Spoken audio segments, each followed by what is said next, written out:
तो वहीं सीएम मोहन यादव ने हादसे के जांच के आदेश भी दे दिए हैं और मृतकों के परिजनों को 4-4 लाख रुपए की सहायता और घायलों को 50-50 हजार रुपए की सहायता राशि देने के निर्देश भी जारी कर दिए गए हैं। वहीं परिवहन विभाग को भी दिशा निर्देश दिए गए हैं। उन्होंने कहा है कि ऐसी घटना दोबारा न हो। गुना बस हादसे को लेकर अब घटना स्थल पर मुख्यमंत्री मोहन यादव पहुंचेंगे। तो अपने आज के सभी कार्यक्रमों को स्थगित करके मुख्यमंत्री घटनास्थल पर पहुंचेंगे। तो मृतक के परिजनों को 4-4 लाख रुपए के मुआवजे का ऐलान किया गया है। खबर पर ज्यादा जानकारी के साथ हमारे संवाददाता शब्बीर अहमद जुड़ गए हैं। शब्बीर, ये बेहद ही दुखद हादसा है और मुख्यमंत्री खुद घटनास्थल पर पहुंच रहे हैं। क्या कुछ अपडेट, कितने बजे पहुंच रहे हैं? बिल्कुल पवन, बात की जाए तो गुना में दर्दनाक हादसा हुआ और उसके बाद मुख्यमंत्री, मध्य प्रदेश के मुख्यमंत्री डॉक्टर मोहन यादव कल रात से ही, जैसे ही हादसे की जानकारी उनको लगी उसके बाद से ही पूरी तरीके से अलर्ट है। एक एक जानकारी वहां के अधिकारियों से वो लगातार ले रहे थे, लेकिन सुबह जिस तरीके से मौतों का आंकड़ा बढ़ा और उसके बाद मोहन यादव ने जो 2 बैठकें उनकी तरफ से की जानी थी लोक निर्माण विभाग को कृषि विभाग, विकास विभाग की, वो रद्द करते हुए, स्थगित करते हुए पहले अब वो जा रहे हैं गुना। और कुछ देर के बाद हम इस वक्त उन्हीं के मुख्यमंत्री निवास पर ही मौजूद है, विंध्य कोठी पर। कुछ देर बाद बताया जा रहा है करीब 9:30 बजे के आसपास मुख्यमंत्री डॉक्टर मोहन यादव उनके निवास से निकलेंगे और गुना के लिए रवाना होंगे। यानी करीब 10 से 10:30 बजे के आसपास वो गुना पहुंचेंगे और गुना में पहुंचने के बाद वहां पर मृतकों के परिजनों से मुलाकात करेंगे।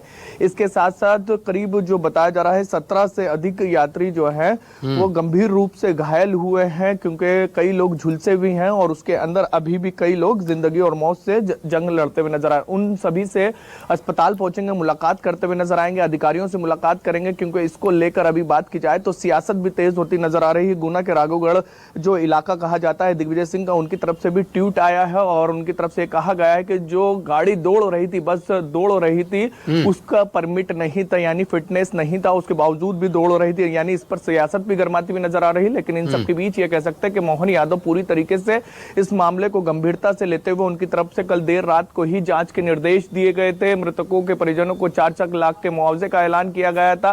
जो गंभीर रूप से घायल हुए हैं उनको 50-50 हजार रुपए देने का ऐलान किया गया था। और इन सबके बीच अचानक से उनका कार्यक्रम में पूरी तरीके से आज सुबह बदलाव किया गया है और अब मोहन यादव कुछ देर के बाद अपने निवास से सीधे गुना के लिए पवन रवाना हो जाएंगे। शब्बीर, जब फिटनेस की बात कही जा रही है तो ऐसे में परिवहन विभाग की तरफ से कोई सफाई आई है और साथ ही जो लोग घायल हैं उनके हेल्थ को लेकर क्या अपडेट है?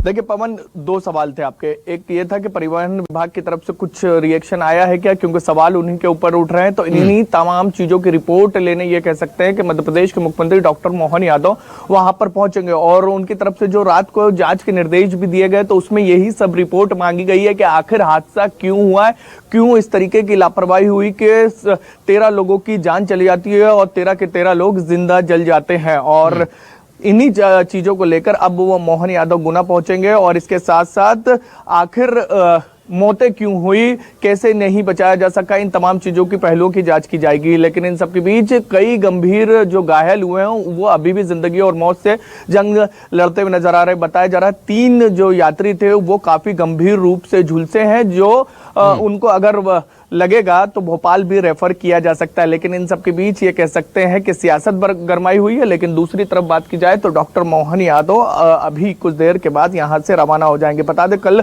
देर रात को 8 बजे के आसपास ये हादसा हुआ था, जब गुना से आरोन की तरफ बस जा रही थी, डंपर से टकराई। डंपर से टकराने के बाद बस पलट गई वहीं पे सड़क पर और उसके बाद कई जो यात्री थे वो एक दूसरे पर गिर गए और गंभीर रूप से घायल हुए। और घायल होने के बाद जो बस है, बस के अंदर अचानक से आग लग जाती है और आग लगने के बाद 13 लोग एक के बाद एक जिंदा जल जाते हैं। कुछ लोगों को वहां के स्थानीय लोग और इसके साथ साथ जब वहां के प्रशासन के लोग पहुंचते हैं तो फिर उनको बाहर निकाला जाता है। लेकिन उसमें से भी कई लोगों की गंभीर हालत इस वक्त पवन बताई जा रही है। लेकिन सवाल यह है कि 13 लोग जिंदा जल जाते हैं घटना स्थल पर ही और इसके साथ साथ 17 लोग गंभीर रूप से घायल होते हैं। तो जवाबदेही तय होना चाहिए कि आखिर इस दर्दनाक हादसे का के लिए जिम्मेदार कौन है, क्योंकि ये पहले घटना नहीं है। सड़क हादसे राजधानी भोपाल समेत मध्य प्रदेश के कई इलाकों में होते रहे हैं और बार बार जो सवाल उठते हैं वो परिवहन विभाग पर ही उठते हैं कि